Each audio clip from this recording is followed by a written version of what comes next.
This man you're about to meet tells a story of survival, and I mean harsh survival. His own mother was brutal to him. She was a prostitute. She ran a gambling house. He ended up serving 17 years of a 30-year sentence in prison in Texas. Something happened to him, and I want you to meet Albert Race Sample, known to some as Racehoss. Nice to meet you, Race. You nice too, to have Eileen. a chance to talk with you this morning. Go back to the beginning. Your own mother was 4 years old, Emma. Yes. And she saw her own mother brutally murdered by her father on the way to church one day, and it really colored, it began this whole Yes. kind of vicious circle that you are part of. It helped develop her personality.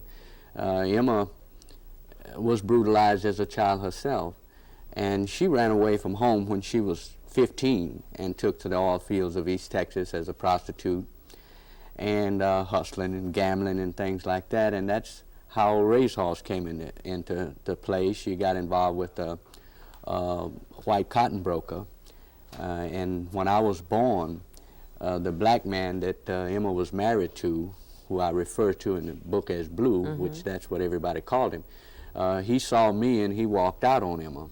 So she could always look around and see me in the house and blame me for every bad thing that ever happened in her life, but I loved her anyway. I know, but it connects so with her own life, because after she saw her mother brutally murdered, she went to live with her grandmother, and every time her grandmother looked at her, she saw the man that brutally murdered her own daughter. That's right. And you actually had the same kind of experience growing up. That's true. Every time she saw me, she saw Blue walking out on her.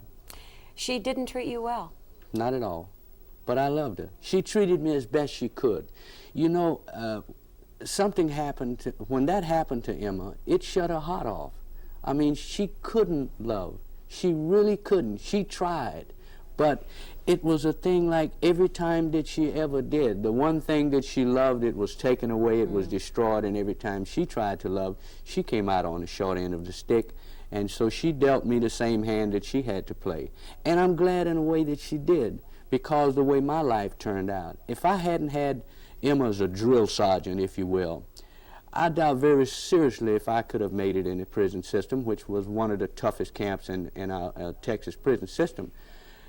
But I was different in this regard from resulting from Emma's training, is that most of the people that were at the prison camp that I eventually ended up retrieve had to be treated so badly for so long before they became rebellious or would fight back or whatever.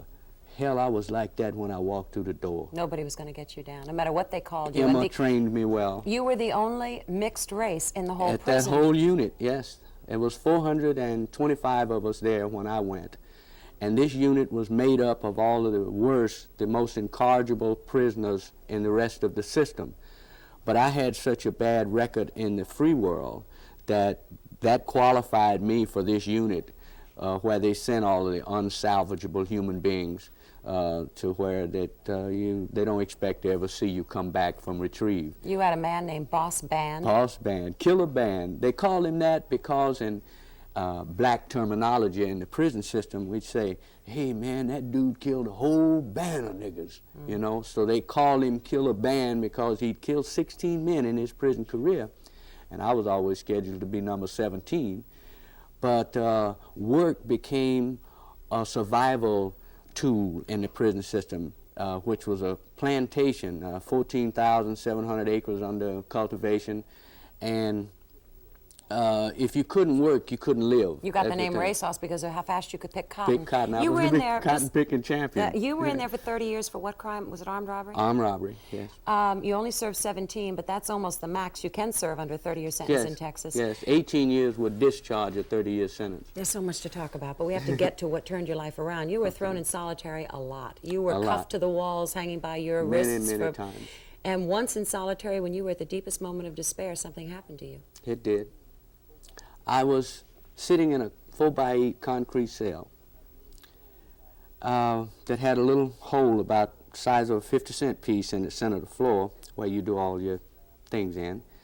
Concrete slab from the wall. You're buck naked just like you come in the world. And I was in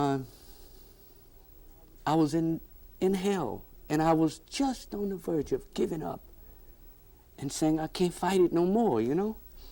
And it's so dark in there, you can't see your hand before your face. And I had never been to church in my life. I never prayed a day that I could ever remember in my life. And I just put my hands over my face and I cried out. I said, God, if there is one, help me. And I had my hands like that, and I saw the light between my fingers. And it was as bright as it is in here. And I felt it inside of me, telling me, excuse me, don't you worry about a thing, but you must tell them about me.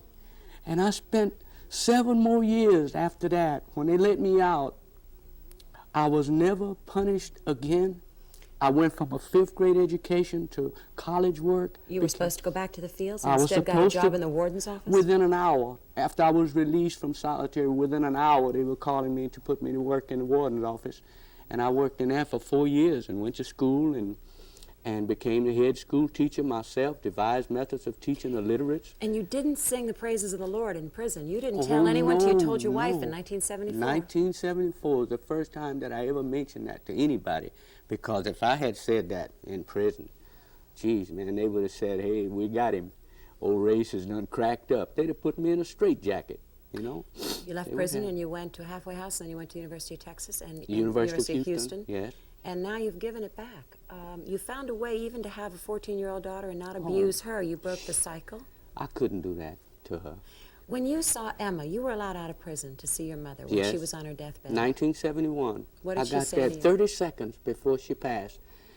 And it was I was so ashamed because what had happened to me in solitary rejuvenated feelings. I knew that I could love, and I loved her, and I forgave her, and I quit blaming her for everything that happened in my life.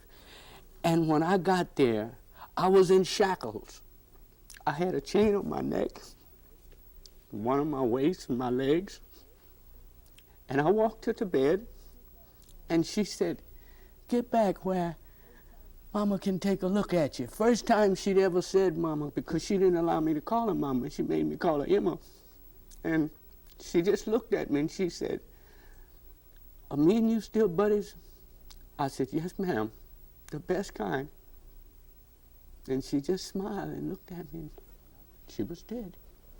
And I went back. I was out 3 days until after the burial and everything. And then I had to go back to that prison and spend another year before I got out. And in 1972, 42 years old, $10, nowhere to go, family gone, went in that halfway house in Houston. And nothing has ever been the same. I got appointed to jobs that I couldn't have even dreamed that I would have ever gotten. And you've written a book that's been compared to the work of Faulkner. Yes. What's the message in all of your life for all of us? That you can do it. Hope. Don't lose that. Don't give that up. And you can make it. You just have to hang in there. You know? Racehoss, Big Emma's boy. I tell you right now, it's quite a book, quite a story. Thank you. And I thank you for being here. Thank you. Nice to know you, Race. You too. Be right back.